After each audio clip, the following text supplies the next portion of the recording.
Hey y'all, it's Crystal. Thanks so much for coming by today.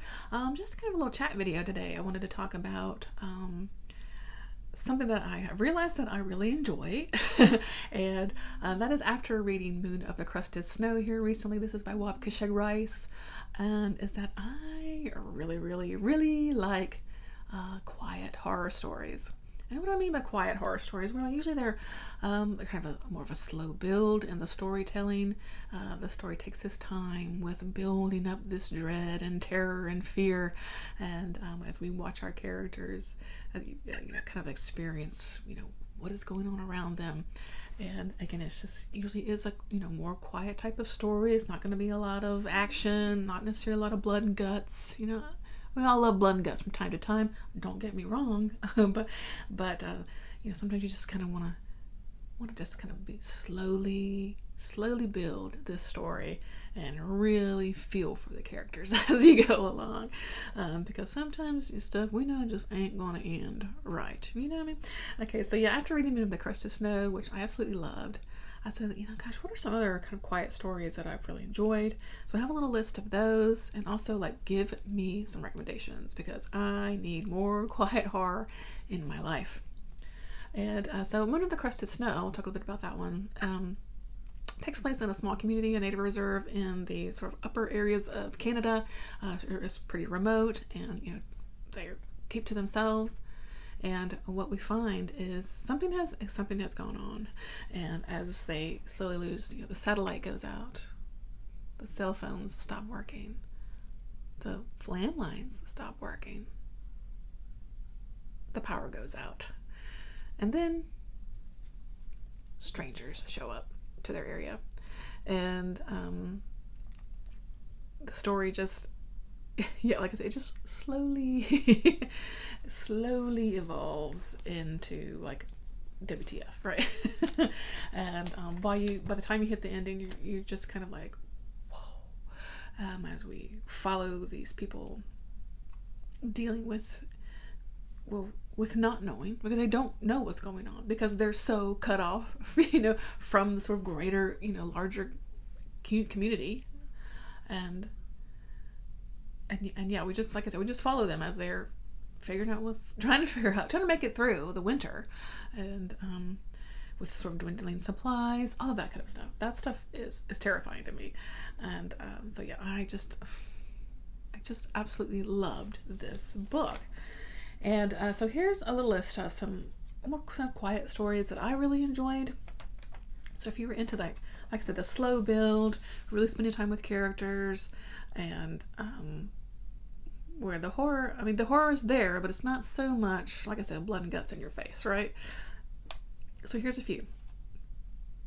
I forgot to pull this one, but Maynards House is one I also recently read in December, by Herman Raucher. Yeah, definitely a slow build of a story as we're following this man who's a Vietnam vet who it was kind of given this cabin up in the wilds of Maine by an army buddy who died over there in Vietnam. So he said, you need to take my house and all this good stuff. He didn't have any family to give it to or anything, and so he's like, I'm going to give it to you because you and I connected over here. So, and once he, the man's name Austin, he gets to this little cabin, and it is pretty isolated, and it's wintertime in Maine, very atmospheric, and I guess slowly things start happening, and we don't know, is it something that is in Austin's mind, or is something really going on? Is something lurking in the woods, that kind of thing? And yeah, it's just another just wonderful slow build of fear and unknown, really. This get into the psychological mindset of this character, as is he just slowly losing his mind or not? Right? It was so good. I loved that story. Also, Elizabeth's kind of a slow build. This is by Ken Greenhall. I love this book too. Elizabeth is, I think, one of my favorite characters because she's pretty creepy. But the story itself is definitely a slow, quiet story. Not slow, but more of a quiet story. We see Elizabeth as she has connected to this woman in the mirror, and basically what that means for her. And Elizabeth, she's a young sort of teenager. I think she's like 13 or something. But she's very manipulative, and things going with her uncle, and I don't know, it gets pretty weird, but it's so wonderfully written, and definitely more of a quiet story. The creepiness of Elizabeth just kind of slowly oozes through the story, and it's just a story that I love. Now I pulled this one. When I say this is necessarily a horror story, not necessarily, but it does have a really slow build of dread. And that's Leave the World Behind by Rumaan. I really liked this book. And like I said, it's just a really quiet story. And by the end, you just are like, what? What's happening here? So basically we have this family, it's a mom, dad, couple kids, I think they're kind of more teenager, they're older kids. And they've, got this Airbnb up in kind of the, I think it's on like Long Island. Let me try to remember. I think it's like on Long Island area, of New York. So I think they live in the city. So just looking to get away, for a week or so, just relax, all that kind of good stuff. And so they're there, and they get a knock on the door, and it's a sort of older couple, and they're like, this is actually our house that you're renting. Something has happened, and we're not able to get back to the city. Something's happening. Something really bad has happened, and we need to stay here. We need to stay here, please. I mean, of course, that's kind of a weird situation, and they're like, okay, so we've got all these people now living in, staying in this house. And like I said, we just kind of are slowly figuring out what's going on. Because at first you're like, is this real? Is this couple real? Do they really own this house? Or is something else going on, right? And so we figure out what's going on. And like, it's just a really quiet build of what's going on here. Now, I wouldn't say it's necessarily a horror story, but it is a quietly told story. Like I said, that just slowly builds the sort of terror of the situation, and all throughout you're just kind of like, when's the other shoe gonna drop kind of thing. And that's something I just really loved about this story. So I liked this one a lot. Okay, another one that I really liked is Sweetheart by Bernard Taylor. Okay, this is a more vintage story, but I really liked this one. And this is really kind of a classic ghost story, kind of haunted house. We're following a man whose brother has recently passed away, and so he goes to the brother's house and living there and just trying to figure out what's going on, all that kind of good stuff, And maybe it's haunted, maybe. Yeah. So we figure out things in this house for sure. But it is really it's a slow paced story. But Bernard Taylor does such a wonderful job with keeping us invested in the story and wanting to know what is going on. And so as long as you don't, if you like a slow-paced story, I think you'll definitely get along with this one. And it has some pretty spooky moments. And I think it was wonderfully written. And I liked it. I liked this one a lot. Another one that I liked is the Gilda Stories by Jewelle Gomez. Now this is a vampire story, but it's not a typical vampire story. Again, it's not filled with, blood and guts and all that kind of good stuff.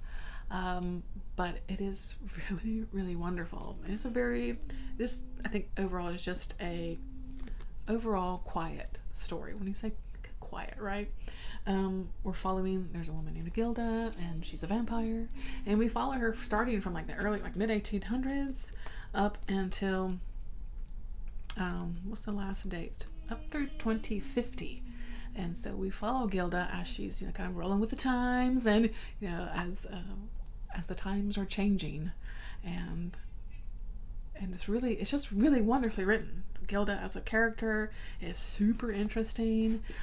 It's also very queer, and so if you're looking for LGBT representation in the stories, you gotta read this one. This is a must read, and it's just one of those stories, again, that's by the end of it, because again, like I said, you're taken through 2050, and as this world is evolving, and Gilda, who is a runaway enslaved girl, how she has had to evolve, right? It's just really, it's a wonderful story, super interesting. Really, it's just good stuff here. I mean, there is some vampire-y stuff in here, but it's not the bulk of the story. It's really just Gilda, how she makes her way through the world, and it's really wonderful. You gotta read it. Now, of course, Mexican Gothic by Silvia Moreno-Garcia. Everyone knows this story, but it is also just a quiet story that really builds the sort of terror and dread, because then by the time you reach the ending, you're kind of like, whoa, you know. It's one of those stories, for me anyway, and I just flippin' loved it. You know, we're following a woman as she has gone to this old, Gothic type house. This takes place in Mexico, where her cousin has recently married this man, and they kind of lost touch with her. She hadn't been keeping in contact very well, and that kind of good stuff. And she goes there to kind of check on her cousin. Her cousin doesn't actually seem to be doing very well, actually, and we figure out why. And things definitely get a bit things definitely are a bit sinister in this house, and this is, for me, this is one of those stories that I loved. I love the ending. I think so. The ending didn't work for everyone, but I flippin' loved it. And it was just, by the time you get there, big payoff for me. Okay, so lastly, certainly not least, but these are the ones that sort of popped into my mind, is Revival by Stephen King. Now, I'm hit or miss with Stephen King, if you've watched this channel for any length of time. But Revival is one that I flippin' love. I know, some people don't like this one. I love this book. It's one of my favorite King books. And what I love about it is the quietness of it. It's absolutely, it is a slow build. We spend a lot of time with the characters, particularly Jamie, our main character, because we meet him, and he's a young boy when we meet him. And by the end, he's like, a middle-aged man. And there's a lot of life happening, in between these pages. And of course, it's really about him and this other character that he meets as a young boy, is this reverend, and how they kind of meet at different points throughout their life, and what that kind of means for them both. The reverend is he's trying to, what's the word? he's on the hunt for something. He's searching for something after the loss of his wife and young child, and Jamie just kind of gets wrapped up in that. But it's like, by the time you get to the end, which is a most terrifying ending for me, it's horrific. You've spent so much time with these characters that for me, the ending was just like, holy shit, and it got me, I mean, like, this one got me, and it was so good. I just love this book. And it's, I don't know, I love this book. So those are just some kind of quiet horror stories, but what I want is, I need some recommendations. If you like slow builds, slow paced stories, where the horror, is just kind of, slowly builds through that story. How many times can I say slowly? Let me know, because I need to make a list. I need to make a list to get through, because I really like these kinds of stories, and because really, I think what you really focus on a lot are the characters, and I just love a good character, and so let me know, because I need some recommendations, please. I need to make me a list. So let me know if you like quiet horror, or if you don't, why don't you like quiet horror? Do you like just, your horror to be more in your face? When you're going to read horror, you need horror, damn it. So let me know either way. Thanks so much for watching. I always appreciate your time. Till next time.